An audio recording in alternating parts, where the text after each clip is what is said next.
let's do some pack one, pick one for preparations for the Galactics booster drafts. I'm gonna open these 3 packs, and the leaders I get, I will assume that those are the leaders I got during the booster draft portion, or the leader draft portion. Would not be very happy if I got these 3, but it's not disastrous. Sabine is pretty decent if you get the right pool. Moff Gideon similarly, it's a little bit difficult to get the right pool. And Vane is not very good, but he's not horrible. So this is giving us some interesting options, and we're sending some very important signals, which whatever we pick, because both of these are fantastic cards, and these are all like playable. Well, this one is just also a fantastic card. So like if we're not picking this one, someone to our left is gonna play Vigilance for sure, almost, because it's so good.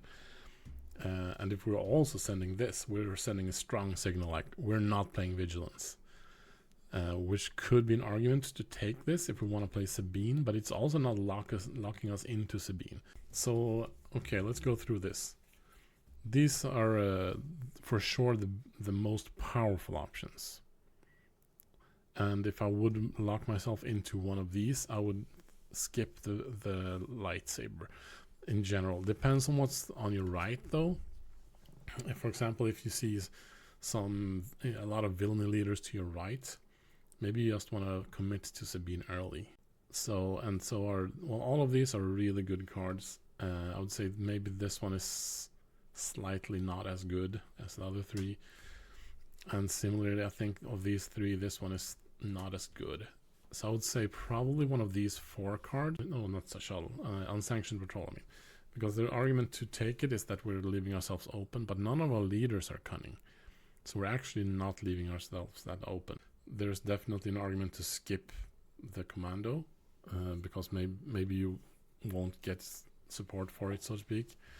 And maybe just going Sabine immediately. If like there's 2 Cad Vanes to your right, for example, maybe just like assuming at least one of them gonna play Cad, that means you're gonna have more heroism cards coming your way. So maybe just playing the lightsaber and going Sabine immediately. And of course the most open option here, I think it's the one I would go for. I would probably take the Star Fortress Heavy Bomber, because it's a really good card, a really good card that doesn't lock you into any of these 3 leaders.